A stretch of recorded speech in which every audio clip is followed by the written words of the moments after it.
Alhamdulillah hadana li hadza wa ma kunna linahtadiya laula an hadana Allah.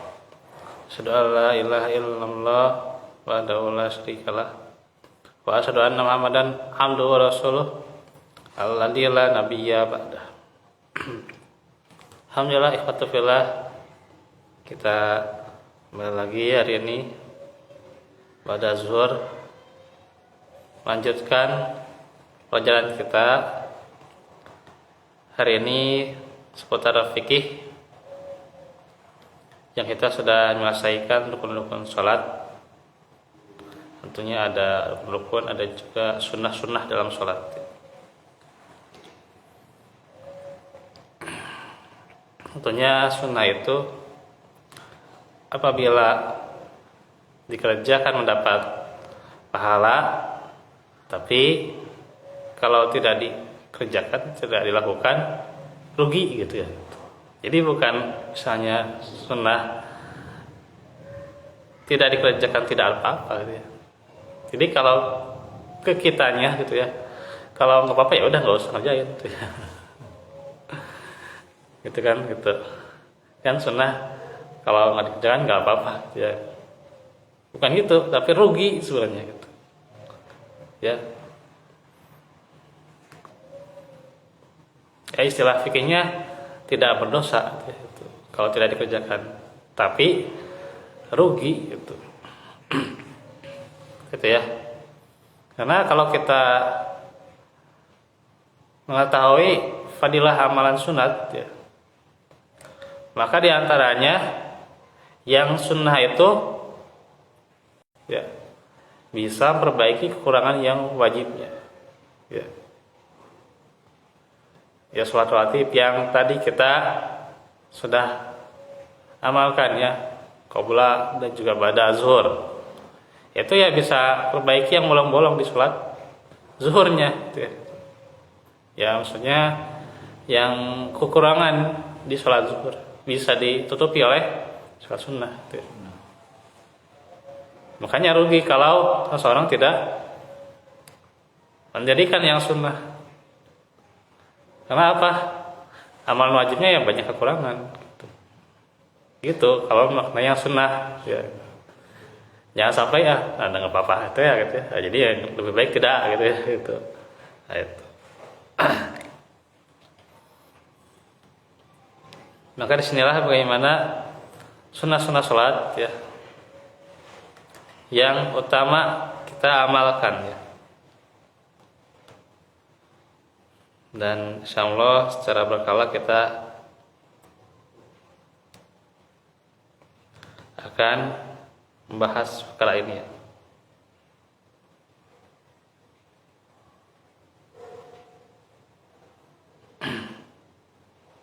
Nah, sunnah di sini ya, yang dimaksud itu ya. Karena kalau ada juga sunnah dalam hal syariat ya, kalau seseorang tidak melakukan sunnah berarti dia melakukan amalan yang tidak dicontohkan. Itu juga sunnah ya, beda. Sunnah yang di situ ya jalan, ya sunnah yang di situ jalan, sunnah Rasul itu ya jalan. Tapi kalau sunnah di sini adalah amalan sunnah.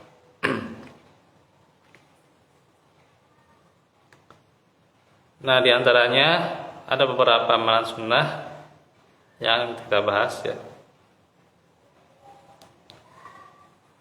Ini cukup panjang, insyaallah secara berkala.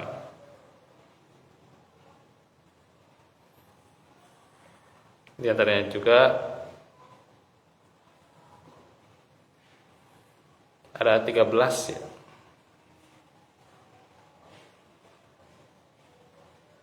Atau 14 ini ada yang menyebutkan 14 ya, karena dengan sutroh ya.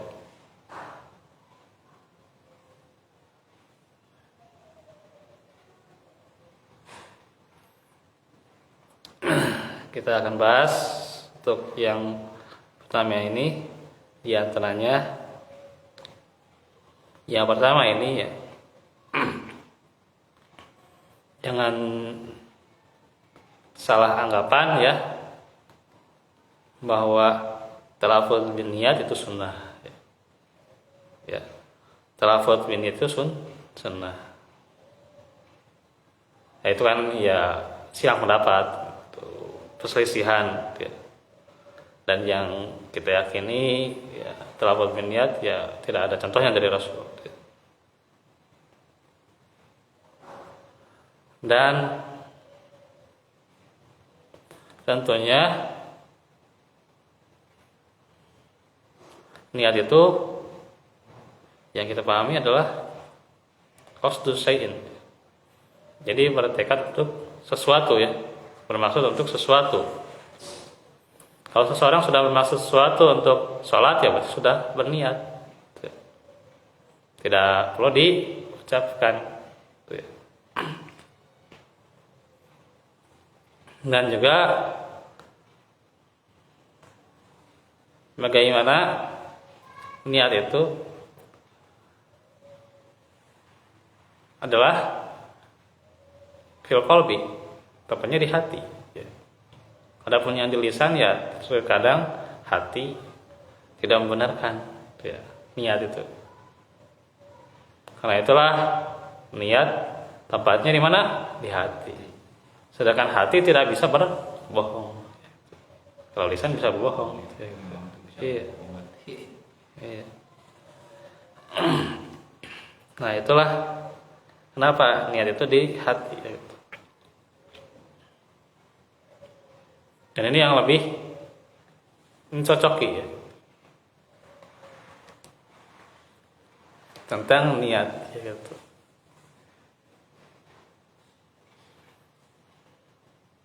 Karena itu bagaimana niat itu ya di dalam hati. Ya. Artinya niat itu ya bukan sunnah. Apalagi kalau dikatakan talafuz bin niat sunnah. Justru rukun, iya. Kan sudah dijelaskan rukun. Rukun sholat itu diantaranya ya niat. Ya. Kenapa mengucapkannya jadi sunnah, aneh kan? Nah, itu. Karena itu tidak akan masuk ya kalau niat dalam keadaan ya sunnah. Ya. Karena itu juga maka yang pertama itu bukan niat sunnahnya itu. Niat itu kan wajib ya. Dan setiap amalan wajib, rukun ya gitu. Yang pertama kita lakukan itu dalam sholat itu diantaranya secara sunnah ya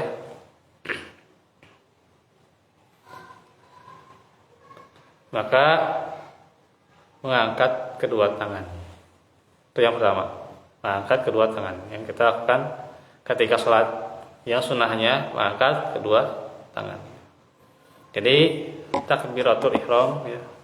Ucapan takbiratul ihram itu adalah rukunnya ya, kewajibannya. Ya, mengangkat tangannya itu sunnah.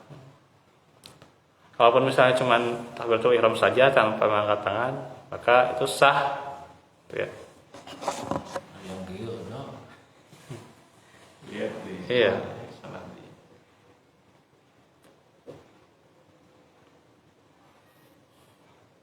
Berdasarkan hadis yang diriwayatkan oleh Abdullah bin Umar radhiyallahu anhuma.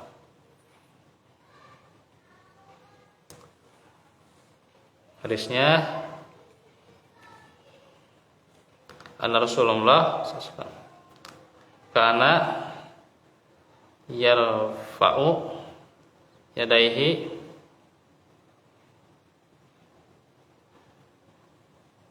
hadwa min atau man kibaihi idaf tatahas sholat. Sungguhnya Rasulullah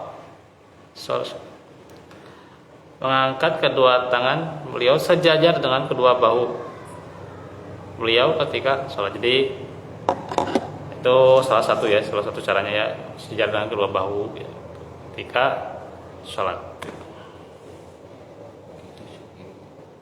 Ya, sejajar dengan kedua bahunya. Adwa mankibaihi. Walaupun tentunya ada yang sejajar dengan telinga ya, ada. Yang sampai telinga.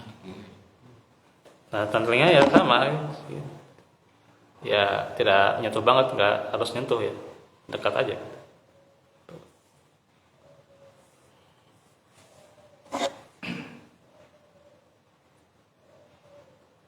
Oke, rupa-rupa ya. Iya.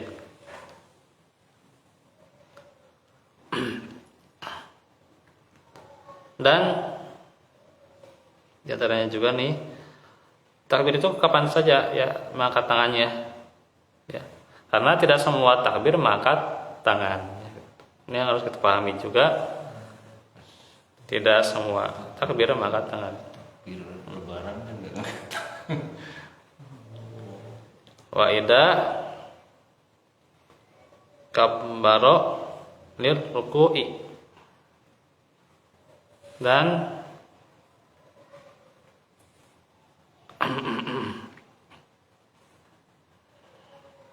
jika bertakbir untuk ruku ya gitu. Nah, itu juga mengangkat tangan. Untuk ruku mengangkat tangan. Wa idza rafa'a rasahu minar ruku'i, dan ketika bangkit dari ruku atau i'tidal ya, beliau mengangkat tangannya ya, keduanya pula ya diangkat seraya mengucapkan sami'allahu liman hamidah. Nah, tuh ya. Rabbana alhamdu. Ya. Ketika ingin ruku ya Allah Akbar jelas tuh. Ketika i'tidal ya sami'allahu liman hamidah ya Rabbana alhamdu.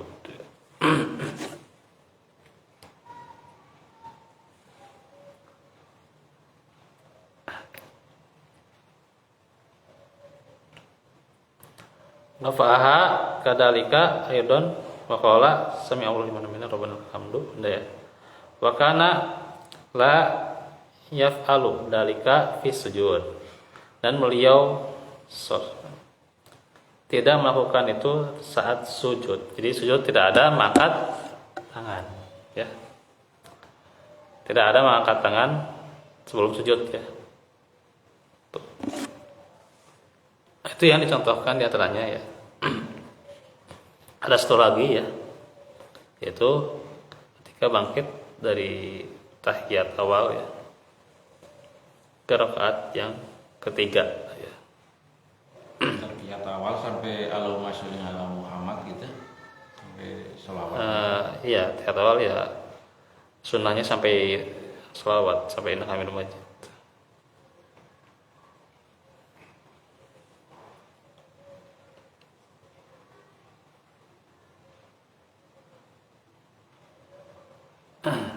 Nah, ini hadisnya mengangkat kedua tangan saat ruku dan bangkit darinya. Itu adalah sunnah ya. Hadisnya dari Abdullah bin Umar radhiyallahu anhu, panjang nih ya. Dari hadis Abu Umayyah As-Sa'idi radhiyallahu anhu berkata, aku adalah orang yang paling mengerti salatnya Rasulullah. Saya bacakan maknanya. Maka para sahabat bertanya, karena apa? Demi Allah, kamu bukanlah orang yang paling sering mengikuti Rasulullah seperti kami. Bukan juga orang yang paling dahulu bersahabat dengan beliau. Dia berkata, benar. Mereka berkata, jelaskanlah. Maka dia berkata, Rasulullah jika mendirikan sholat, beliau mengangkat kedua tangannya hingga sejajar dengan kedua bahunya, kemudian bertakbir hingga kembali dengan sendi-sendi tulangnya pada tempatnya dengan tegak. Beliau kemudian membaca bertakbir seraya mengangkat kedua tangannya hingga sejajar dengan kedua bahunya. Kemudian ruku dan meletakkan kedua tangannya di atas lututnya dengan tegak dan lurus, tidak mendongakkan kepalanya maupun menunduk. Kemudian beliau mengangkat kepalanya seraya mengucapkan sami Allahu liman hamidah.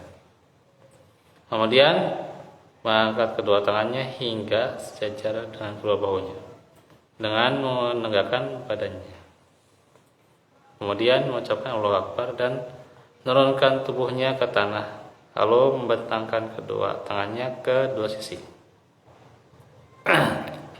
Kemudian mengangkat kepalanya dan melipat kaki kirinya dan duduk di atasnya dan membuka jari jemari kedua kakinya ketika sujud dan beliau sujud. Kemudian mengucapkan Allahu Akbar, mengangkat kepalanya, melipat kaki kiri dan duduk di atasnya hingga kembali ke tiap-tiap sendi tulangnya pada tempatnya. Kemudian beliau melakukan hal yang serupa pada rakaat berikutnya. Kemudian ketika bangkit di rakaat kedua, beliau bertakbir, ya. Dan tangannya hingga sejajar dengan kedua bahunya, sebagaimana takbir ketika mulai sholat. Kemudian beliau melakukan itu sisa sholatnya hingga beliau pada saat sujud yang terakhir beliau mundurkan kaki kirinya dan duduk tawarruk di atas kaki kirinya. Maka para sahabat berkata, kamu benar, begitulah cara sholat Rasulullah. Nah, selanjutnya juga mengangkat tangan, ya, itu saat bangkit dari tasyahud awal, ya. Jadi ada 4, ya. Dianjurkan pula mengangkat tangan ketika bangkit dari tasyahud awal. Hadisnya dari Abu Humaid As-Sa'idi juga radhiyallahu anhu. Idza qama minas sajadataini bisa, ya, baca gitu. Kabbaro wa rafa'a yadayhi hatta yuhadi bihima mankibaihi kama son'a hina iftataha sholat. Rasulullah apabila bangkit dari dua sujud, beliau bertakbir dan mengangkat kedua tangannya hingga sejajar dengan kedua bahunya, sebagaimana yang telah dilakukannya ketika mulai sholat. Nah, disebutkan juga di riwayat Nafi dari Ibnu Umar, ya. Sesungguhnya Ibnu Umar itu jika mulai sholat beliau bertakbir dan mengangkat kedua tangannya ketika ruku. Beliau mengangkat tangannya ketika mengucapkan sami Allahu liman hamidah. Beliau mengangkat tangannya dan ketika bangkit dari 2 rakaat beliau mengangkat tangannya. Dan juga mengangkat kedua tangan sebatas pundak atau telinga, ya. Itu yang diajarkan. Jadi ketika sholat itu bisa mengangkat tangan itu kedua tangannya, ya, bisa kedua pundak atau kedua telinga. Berdasarkan hadis dari Abu Malik dari Malik bin Al-Huwairis, ya. Panjang juga nih. Sungguhnya Rasulullah apabila bertakbir, beliau mengangkat kedua tangannya hingga sejajar dengan kedua telinganya, ya. Hatta yuhadi bihima azunai. Tuh.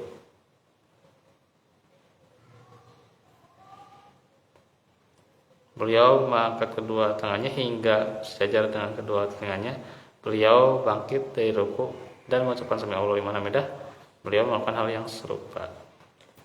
Dan juga di riwayat Abu Humaid As-Sa'idi bahwa Rasulullah jika mendirikan sholat, beliau mengangkat kedua tangannya hingga sejajar dengan kedua bahunya, itu, ya, dua minkat bayi. Dan juga di Ibnu Umar, ya, itu sama, ya, hadwa min kibaihi, yaitu hadwa min atau man kibaihi dengan kedua bahunya. Maka Ibnu Qudamah menjelaskan bahwa bagi orang yang sholat dibolehkan mengangkat kedua tangannya sejajar dengan kedua bahu atau sejajar dengan kedua telinga. Hendaknya ujung jari jemari sampai dengan batas kedua bahu atau kedua telinga.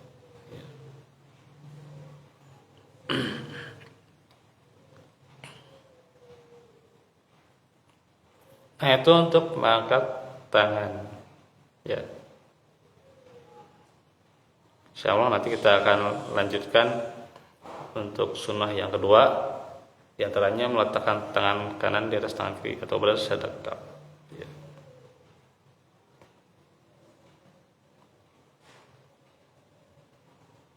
Wa'afu minkum wa fikum.